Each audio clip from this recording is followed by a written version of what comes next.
दुनिया भर में 59,000 से ज़्यादा लोग रेबिस के कारण अपनी जान गंवा देते हैं और इनमें से ज़्यादातर लोग भारत और अफ्रीका के होते हैं। मरीज के शरीर में एक बार रेबिस दिखने के बाद उसकी जान बचान पाना लगभग नामुमकिन होता है। पालतू और जंगली जानवर दोनों तरह के जानवर जो हैं इनसे रेबिस हो सकता है, चाहे कुत्ता हो, बिल्ली हो, चमगादड़ हो, लोमड़ी हो, भेड़िया हो या फिर बंदर हो। लेकिन इसी बीच ग्रेटर नोएडा के जेवर इलाके से एक चौंकाने वाली खबर सामने आई है, जहां 40 साल की एक महिला की रेबिस लक्षण दिखने के बाद जान चली गई। लेकिन सबसे ज़्यादा हैरानी की बात यह रही कि उस महिला को किसी कुत्ते ने नहीं काटा था। उसने जिस गाय का दूध पिया था, उस गाय को एक पागल कुत्ते ने काट लिया था। मिली जानकारी के मुताबिक सीमा थोरा गांव में अपने परिवार के साथ रहती है। कुछ समय पहले उनके पड़ोस में एक गाय ने बछड़े को जन्म दिया था, लेकिन उस गाय को एक पागल कुत्ते ने काट लिया था। सीमा ने उसी गाय का दूध पिया और कुछ ही दिनों बाद गाय में रेबिस के लक्षण दिखने लगे। जांच करवाई गई तो पुष्टि हुई कि गाय रेबिस से संक्रमित थी। इस घटना के बाद पूरे गांव में और आसपास के इलाकों में दहशत का माहौल है।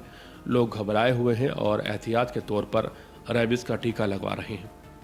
सोमवार को जब 40 वर्षीय इस महिला की हालत बहुत ज़्यादा बिगड़ने लगी, तब उसके परिजन उसे हॉस्पिटल ले गए। लेकिन हैरानी की बात यह है कि कई अस्पतालों ने उसे भर्ती करने से साफ इनकार कर दिया। आखिरकार दिल्ली के बसंत कुंज स्थित एक अस्पताल में उसे भर्ती कराया गया, जहां डॉक्टरों ने बताया कि सीमा को रेबिस हो चुका है और अब इसका इलाज संभव नहीं है। डॉक्टरों ने उसे घर ले जाने की सलाह दी, जिसके बाद उसकी जान चली गई है। इसके बाद अब लोग सड़क पर घूमने वाले जानवरों के दूध को लेकर काफ़ी ज़्यादा सतर्क हो गए हैं। सीमा के परिवार के अन्य सदस्यों ने यह जानकारी दी। उन्होंने एहतियात के तौर पर रेबिस का टीका लगवाना शुरू कर दिया है, लेकिन सीमा ने यह टीका नहीं लगवाया था। कुछ दिनों बाद उसकी तबीयत बिगड़ने लगी और उसे रोशनी से डर लगने लगा, जो कि रेबिस का प्रमुख लक्षण होता है। इसके अलावा उसे लगातार उल्टी की शिकायत हो रही थी। वहीं अगर बात की जाए इस घटना की, अगर ये घटना सच साबित होती है कि एक गाय को कुत्ते के काटने के बाद रेबिस फैला, उसके बाद रेबिस दूध में फैल गया, तो ये बहुत बड़ी समस्या हो सकती है। पूरे देश में अलग अलग जगह पर आवारा कुत्ते घूमते रहते हैं, जिन पर किसी भी तरह का कोई भी कंट्रोल प्रशासन का बिल्कुल भी नज़र नहीं आता। ऐसे में अगर आवारा घूम रही गाय को कुत्ता, बंदर, चमगादड़, भेड़िया या कोई ऐसा जानवर काट लेता है जिससे रेबिस होता है, तो वो संक्रमित दूध कितने लोगों की जान के लिए खतरा बन सकता है, ये कहा भी नहीं जा सकता।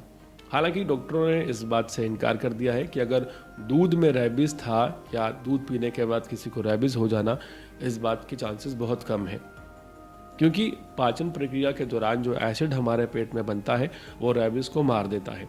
लेकिन डॉक्टरों ने संभावना जताई है कि अगर दूध में रेबिस मिला हो, दूध गर्म ना किया हो और किसी के मुंह में इन्फेक्शन हो और मुंह में इन्फेक्शन की वजह से रेबिस डायरेक्टली किसी के खून में चला जाए, तो ऐसा मुमकिन है।